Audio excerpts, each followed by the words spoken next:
Bueno, el año pasado, en el 2021, a los pocos días, sí creo que fue un 6 de enero, todos nos acordamos del asalto al Capitolio, ¿verdad?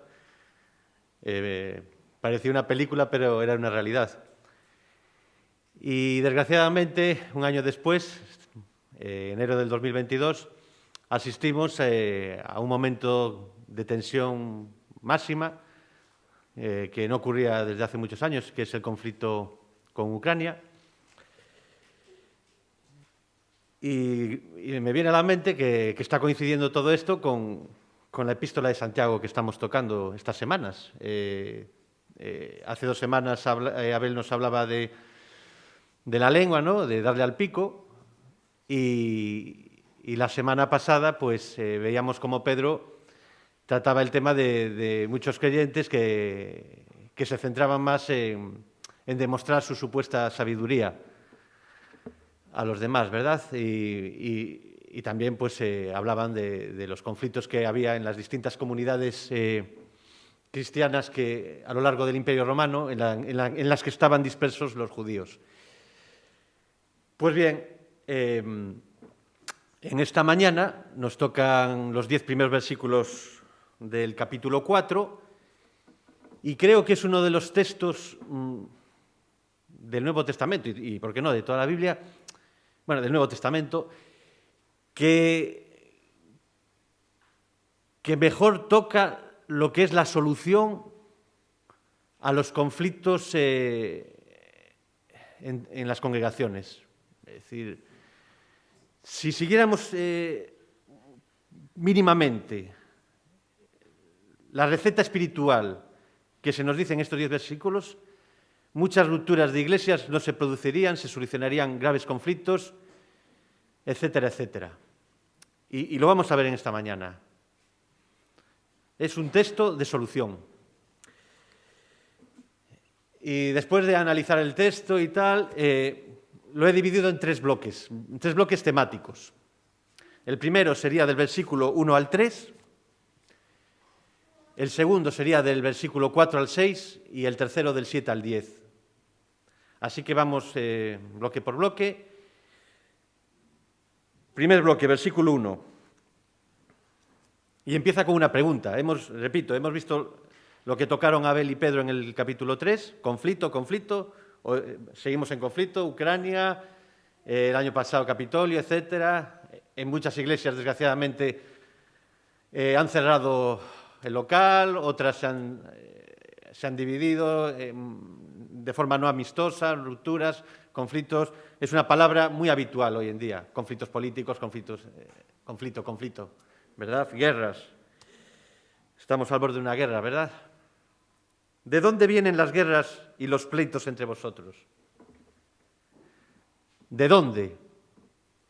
Vamos a ver el origen. Todo lo que se nos relató en el capítulo 3, ¿por qué ocurre?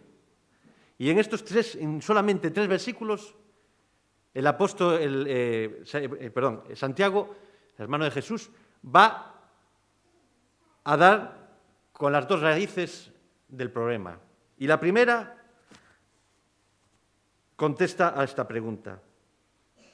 ¿De dónde vienen las guerras y los pleitos entre vosotros? Pues contesta de la siguiente forma.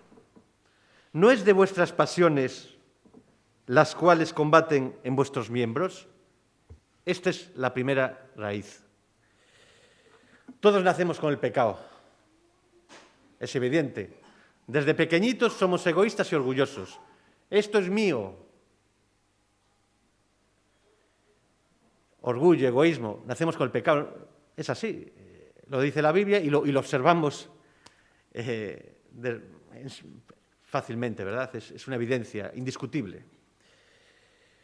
Y esas pasiones, esos placeres que tenemos en nuestro interior, que siempre están deseando ser satisfechos, luchan contra lo que sabemos que tenemos que hacer. Desde que nacemos hasta que morimos. Hay esa lucha. Y el mejor texto, personalmente, que encuentro en la Biblia, que mejor refleja esta realidad, la dice el apóstol Pablo, bajo mi punto de vista, en Romanos 7, versículos 21 al 23. Esa lucha entre el pecado con el que nacemos, que tiende a nuestro egoísmo y a nuestro orgulloso, a satisfacer nuestros deseos egoístas y orgullosos, contra nuestra mente espiritual, que sabe lo que tiene que hacer. Pablo se había convertido. Pablo era un hombre de Dios que dedicaba su vida a Dios, pero aún así, cuando se analizaba, se da cuenta de esa realidad que tenemos cada uno de nosotros. Y os invito a leer conmigo Romanos 7, versículos 21 al 23. Así que, queriendo yo hacer el bien, hallo esta ley, que el mal está en mí. Porque según el hombre interior, me deleito en la ley de Dios. Pablo había recibido el Espíritu Santo, era un hombre transformado por el Espíritu Santo, por Dios, y tenía la mente de Cristo. Él se deleitaba en la ley de Dios, su mente. Pero ve otra ley en mis miembros, que esa lucha la vamos a tener hasta que pasemos a la presencia del Señor. Pero ve otra ley en mis miembros que se rebela contra la ley de mi mente y que me lleva cautivo a la ley del pecado que está en mis miembros. Qué forma más magistral de reflejar una realidad incuestionable, ¿verdad, hermanos? Y desgraciadamente, los creyentes judíos que estaban dispersos por las congregaciones del Imperio Romano, muchos de ellos estaban buscando satisfacer esa concupiscencia, el llamar la atención, el que se les valorase, el satisfacer sus deseos egoístas, que dejar que el Espíritu poco a poco transformase sus vidas. Y eso traía unas nefastas consecuencias en muchas congregaciones. Y esas consecuencias tremendas vienen a continuación. Primera parte del versículo 2. Codiciáis y no tenéis. Matáis y ardéis de envidia. Y no podéis alcanzar. Claro, cuando el creyente, en vez de centrarse en servir al Señor, empieza a centrarse en su yo, es que no me reconocen lo que hago, es que yo me merezco esto, tener esto, egoísmo, es que no me respetan, no me admiran, no tal, orgullo. Cuando el creyente empieza a centrarse en eso, empieza ya el pecado, empieza ya a codiciar lo que fulanito o menganito tiene. Ay, mira, este tiene esto, o a este se le reconoce esto. Y eso nos genera un sentimiento de rabia o ira. Nos empezamos a canalizar, el espíritu se empieza a apagar en nuestro interior. Hasta el punto de ver a nuestro hermano en la fe como un competidor, no como un consiervo de la familia de Dios. Y llegamos al extremo de lo que dice Santiago: matáis y ardéis de envidia. Sí, esto es una realidad. Y esto sigue ocurriendo 2000 años después. ¿Qué os voy a contar a muchos de los que estáis aquí, verdad? Y matar aquí tiene los dos significados. El literal, que es muy... Hombre, sería fuertísimo que un hermano llegara a matar a otro por envidia. Puede pasar. Pero tiene los dos, el significado literal y el figurado. Y este significado figurado, que es el que realmente es más fácil caer, pero no por eso le quita gravedad al asunto, este significado lo encontramos en diversos textos del Nuevo Testamento y os voy a compartir dos. Primera de Juan 3:15. Lo vimos hace meses cuando estudiamos el libro de Primera de Juan. Qué texto más contundente. Todo aquel que aborrece, sinónimo de odia, que aborrece, que odia a su hermano, es homicida. Es decir, que matar no es solamente ¡clac!, homicidio. Aquí aparece odiar, aborrecer al hermano. Y sabéis que ningún homicida tiene vida eterna permanente en él. Son textos que no hay que comentar. Otro aún más contundente, lo dice nuestro Salvador, Jesucristo, en el Sermón del Monte. Fijaos la importancia, texto del Sermón del Monte. Mateo 5, 21, 22. Oísteis que fue dicho a los antiguos: no matarás, y cualquiera que matare será culpable de juicio. Bien, sentido literal. Pero yo os digo, el Rey de Reyes nos dice lo siguiente: que cualquiera que se enoje contra su hermano será culpable de juicio, y cualquiera que diga necio a su hermano será culpable ante el concilio. Y cualquiera que le diga fatuo quedará expuesto al infierno de fuego. Odiar e insultar, menospreciar al hermano también está englobado en el no matarás. Pero, ¿por qué nos vamos a centrar en lo negativo? Y no vamos a lo positivo. Como decía Van Gaal, siempre negativo, nunca positivo, ¿verdad? Le decía allí hace 20 años a los periodistas. Pues hay la solución, lo bueno, lo que debemos anhelar, desear. Filipenses 2:3, me encanta este texto. En vez de nuestro yo, vamos a satisfacer a Dios. ¿Y cómo lo hacemos? Repito, Filipenses 2:3. Nada hagáis por contienda o por vanagloria. Normalmente contiendas pues, para satisfacer nuestros egoísmos, nuestros orgullos, o por vanagloria, para que todo el mundo vea lo estupendo, lo guapo, lo inteligente que somos, ¿verdad? Antes bien, con humildad, estimando cada uno a los demás como superiores a él mismo. ¿Cuántas rupturas de iglesias traumáticas que han ocurrido y ocurrirán, desgraciadamente, se hubieran solucionado si siguiéramos estas pautas de conducta, hermanos?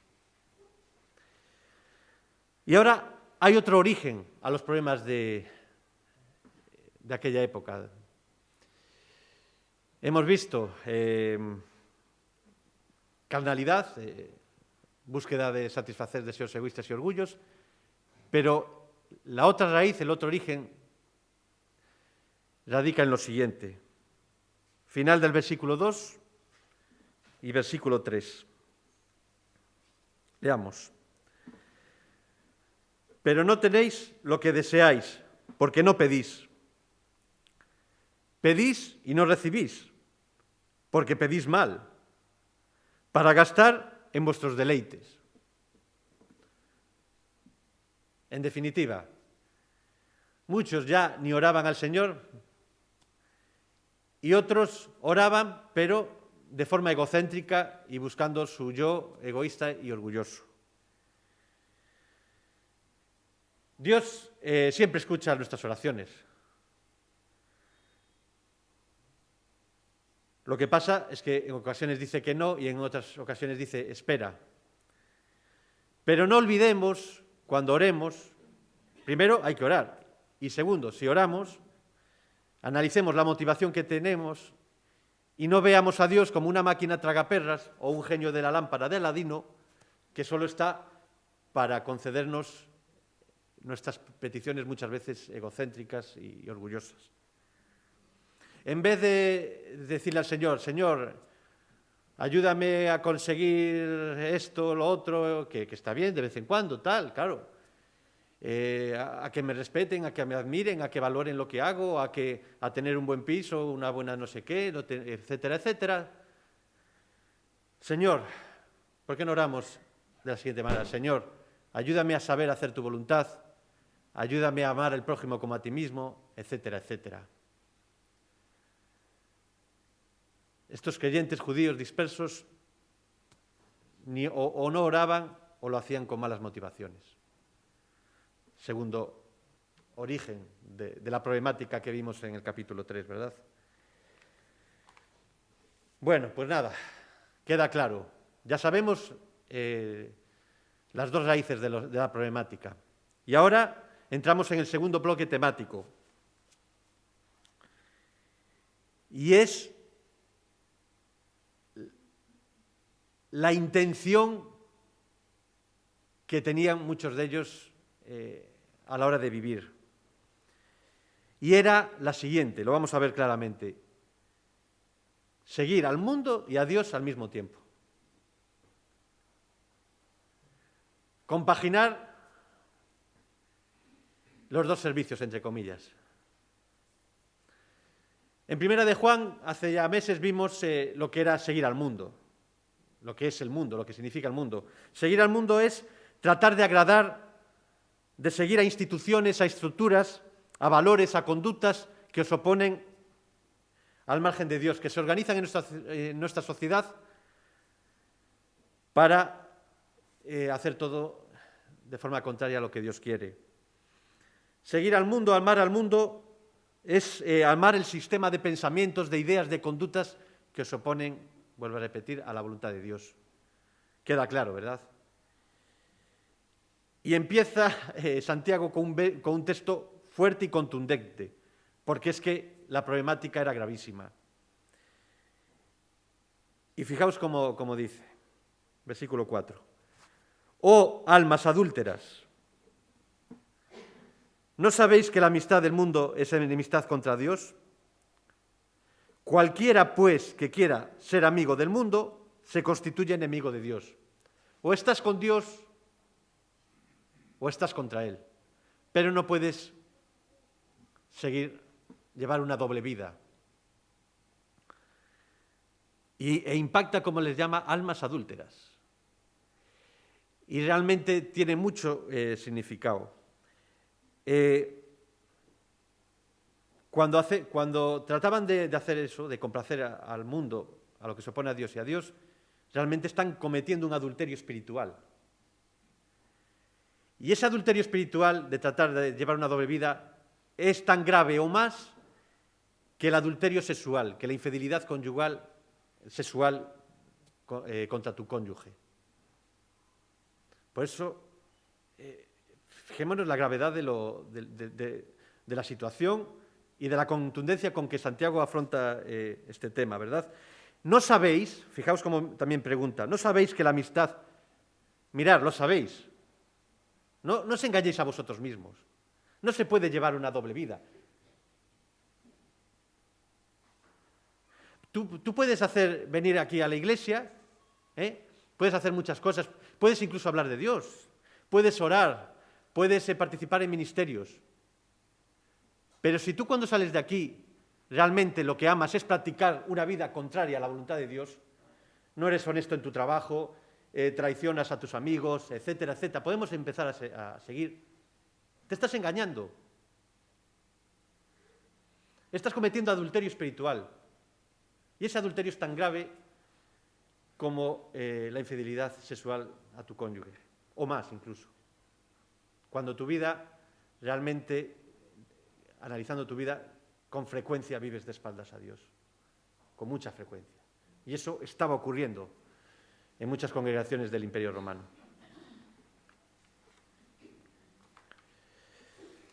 Y ahora, versículo 5, relacionado con esta infidelidad espiritual.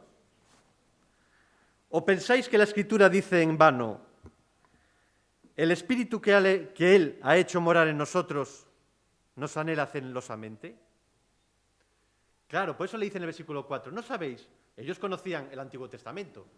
Tenemos que recordar, ya lo dijeron varios predicadores hace semanas, que la Epístola de Santiago es de las primeras escritas, ya después de la resurrección de Cristo. Y por lo tanto, cuando se habla de Escrituras, ellos realmente casi todo lo que tenían era el Antiguo Testamento canónico. Y tenían muy claro que Dios era un Dios celoso, que odiaba el pecado y no toleraba, tenía celos santos por su santidad, para que el hombre siguiera el bien y no el mal. Y ellos lo sabían. ¿Cuántos textos hay en el Antiguo Testamento que hablan del celo santo, de cómo el Señor sufre con la infidelidad de su pueblo, ¿verdad?, del pueblo de Israel, a lo largo de los siglos? Por eso le dice, no sabéis, lo sabéis bien, lo sabéis, conocéis las Escrituras, claro que las conocéis.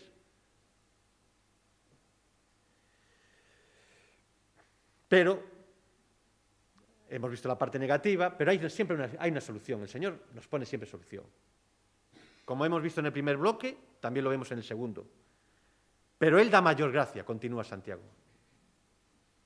Bueno, pues nada, la solución es fácil. Tienes que volverte a arrepentirte y confiar en Dios. Y si lo haces de corazón, sinceramente, su gracia es mayor. Él da mayor gracia. Y su gracia producirá en ti un deseo y una capacidad para hacer la voluntad de Dios y servirle de corazón a través del Espíritu Santo. Hay solución, hermanos. Y termina fácilmente, es decir, con una conclusión.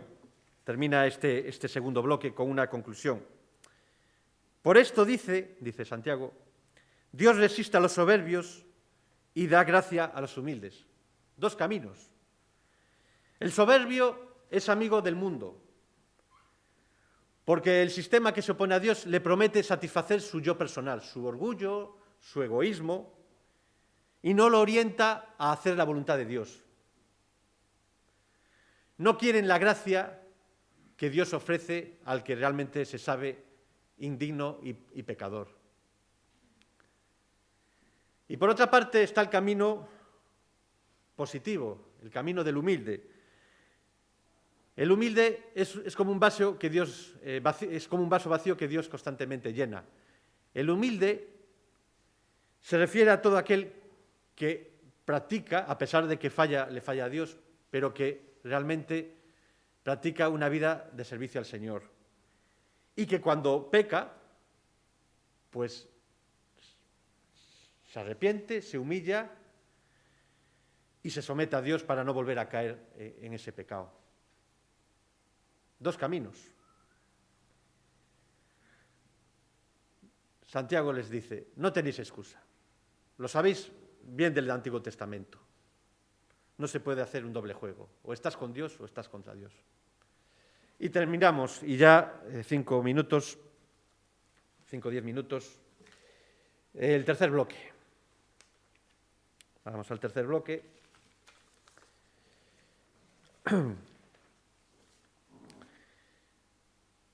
Recordemos, primer bloque, origen de los problemas que había, eran dos. Carnalidad, se estaban centrando en satisfacer sus deseos egoístas y orgullosos, y no había oración con el Señor, y cuando se oraba de forma mala, con motivación carnal. Segundo bloque temático, lo hemos visto ahora.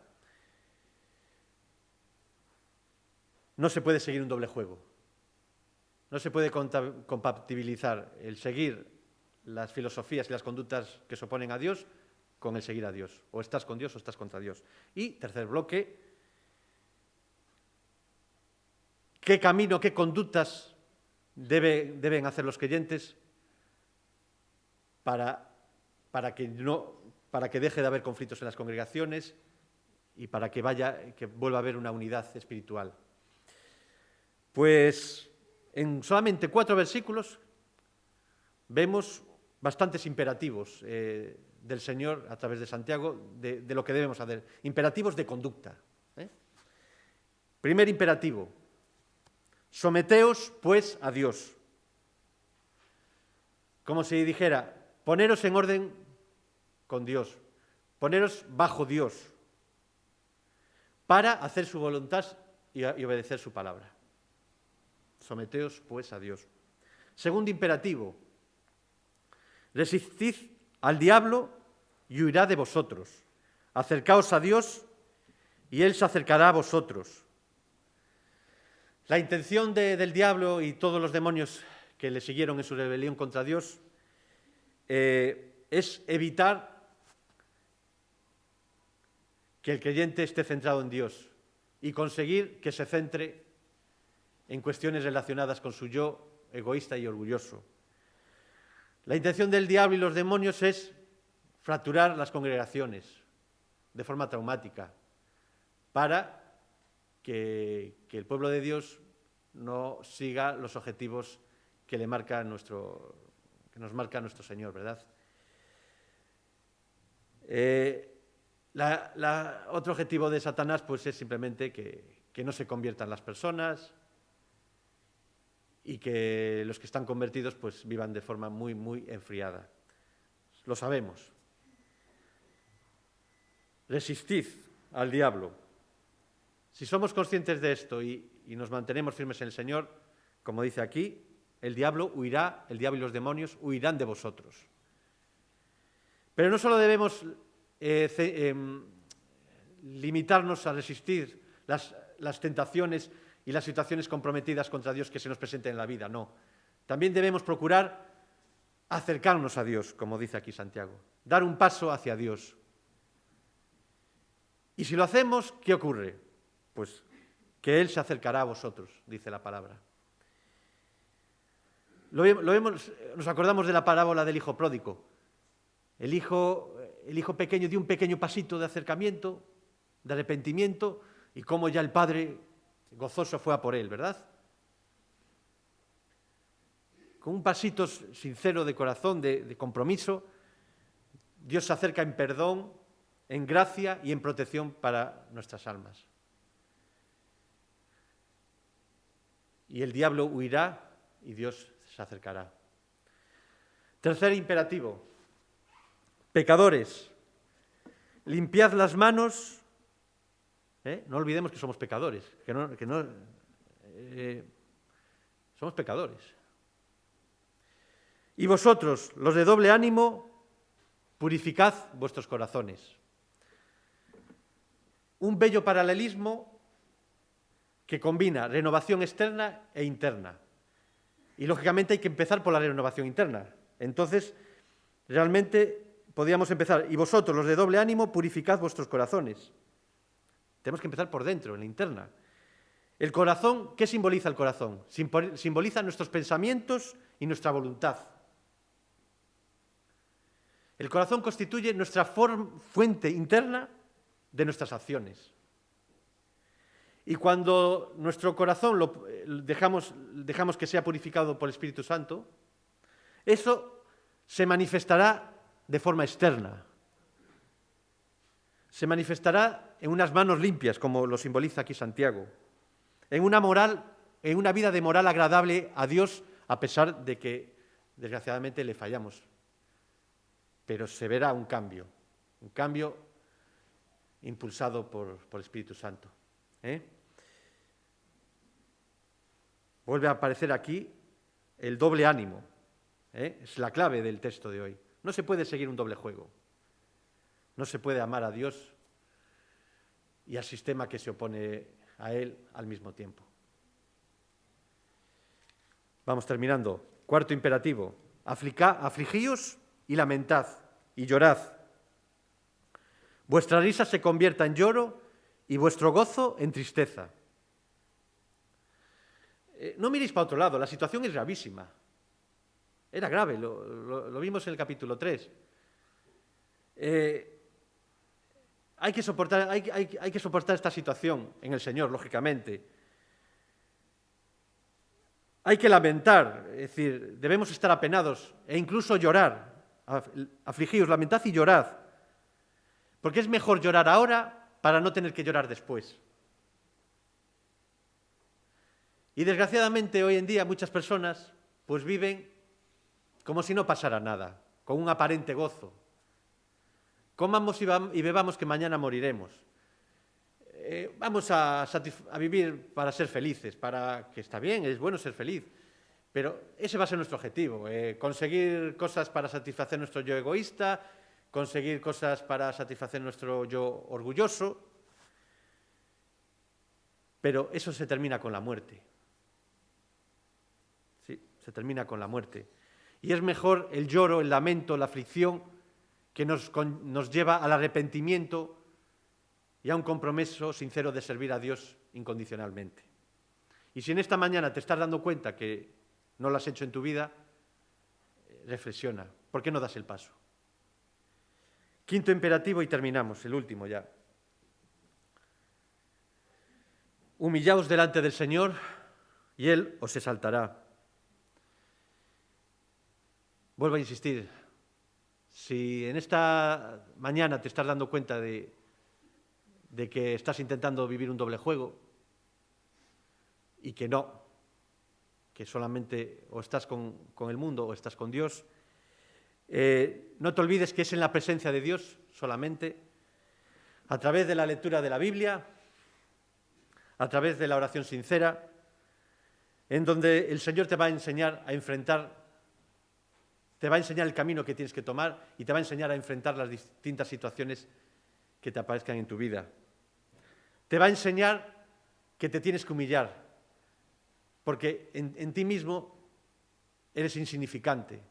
Puedes hacer muchas cosas, pero cada uno de nosotros delante del Señor no somos nada.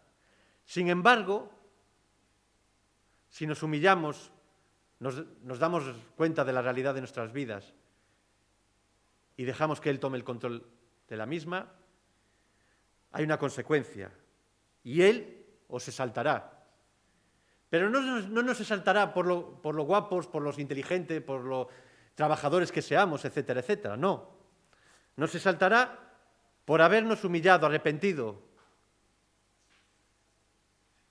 y haberle dejado a Él que tome el control de nuestra vida.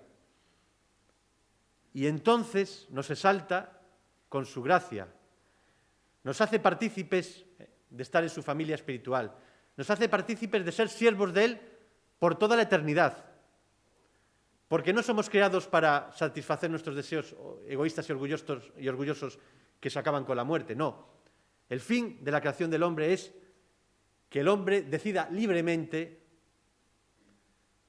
dejar que Dios lo haga miembro de su familia espiritual para siempre, para servirle y vivir para alabanza y gloria de Dios, porque nuestro objetivo es, desde el momento en que hemos aceptado al Señor, nuestro objetivo debería ser servirle y darle alabanza por los siglos de los siglos. Para eso somos creados. Pasa es que Dios nos da libertad para decidir. Y en esta mañana tú eliges. Si el Espíritu Santo te está tocando, te está diciendo, no, tú aún realmente no eres de mi familia. Yo te pido que reflexiones y no tengas miedo. La vida con Dios no está exento de problemas. Puede que tengas aún más problemas en tu vida, pero Él da mayor gracia. Caray, sí la da. Oremos.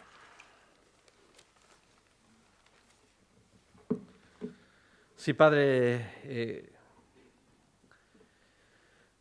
gracias, Padre, gracias, porque es increíble la profundidad de estos escritos que nos has dejado a lo largo de los siglos, Señor. Qué maravilla de texto, Señor, qué maravilla de epístola la que estamos viendo en esta semana, Señor. Qué maravilla, Padre. Cómo va a lo más profundo de nuestros corazones, Señor. Gracias, Padre, porque ha sido una bendición preparar este texto. Me has tocado el corazón, Señor, me has hecho dar cuenta, una vez más, de lo insignificante que cada uno de nosotros somos delante de ti, Señor. Pero también me has hecho dar cuenta, Señor, una vez más, Padre, también, que tu amor es impresionante, no tiene explicación, y que no nos queda más remedio de humillarnos, Padre, de dejar de tratar de engañarte y arrepentirnos, Padre, debemos arrepentirnos y comprometernos sinceramente contigo en nuestro día a día, Señor. Quita nuestros miedos, quita nuestros orgullos, quita nuestros egoísmos, te lo pedimos en esta mañana, Padre, y te pedimos que si hay una alma, o dos, o tres, o más, que realmente se está dando cuenta que no te tiene como Señor de su vida, Señor, te pedimos de todo corazón que se postre ante ti en esta mañana, Padre. y que pase a formar parte de la familia eterna, de tu familia eterna, Padre. A ti sea la gloria, en tu santo nombre. Amén.